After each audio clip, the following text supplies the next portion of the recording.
যেদিকে চোখ যায় সেদিকে অথই জলরাশি, ঢেউ আর ঢেউ। সেই ঢেউ ভেঙে ছুটে চলে শ্যালো ইঞ্জিন চালিত অসংখ্য নৌকা। মাঝে মধ্যে দিগন্ত রেখায় সবুজের কারুকাজ, সবুজ গাছপালায় ঘেরা এক একটি গ্রাম। প্রতিটি গ্রামের ওপারে আবার দিগন্ত জোড়া জলরাশি।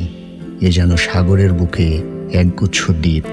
অপরূপ এই দৃশ্য নাটোরের হালতি বিলের।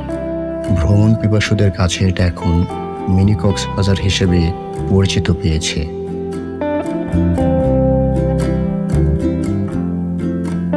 নাটোর শহরের মাদ্রাসা মোড় থেকে অটোরিকশায় 25 থেকে 30 টাকা ভাড়া দিয়ে হালতি বিলের প্রবেশপথ পাটুলঘাটে পৌঁছানো যায়। এছাড়া নলডাঙ্গা উপজেলা সদর থেকে 15 থেকে 20 টাকা ভাড়া দিয়ে ভ্যান অটোরিকশায় পাটুলঘাটে যাওয়া যায়। এই হাটে বাঁধা থাকে সারি সারি নৌকা। ঘন্টা হিসেবে চুক্তি করে নৌকায় চেপে হালতি বিলে ঘুরে বেড়ানো যায়। আকৃতিতে ছোট হলেও কি নেই, বিশাল জলরাশির মধ্যে রয়েছে ডুবন্ত সড়ক। শুকনো মৌসুমে সড়কটিতে সব ধরনের যানবাহন চলাচল করে। বর্ষায় সড়কের দুই পাড় যখন পানিতে ভরে ওঠে তখন সড়কটি সমুদ্র সৈকতে রূপ নেয়। সড়কের উপর দিয়ে বয়ে যাওয়া শীতল পানিতে পা ভিজিয়ে পর্যটকরা হাঁটতে থাকেন। কেউ বা পানির বুক চিরে বাইক চালিয়ে সমুদ্র সৈকতের আমেজ উপভোগ করেন। সবশেষে নানা রঙের নৌকায় চেপে ঘন্টার পর ঘন্টা পানিতে ভেসে চলেন।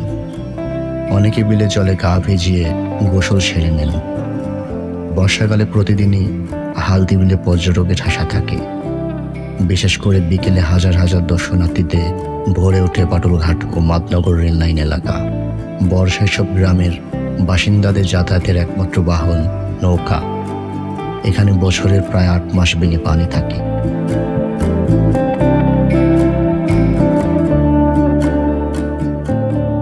নাটোর শহর থেকে 8 কিলোমিটার উত্তর পশ্চিমে হালতি বিলের অবস্থান।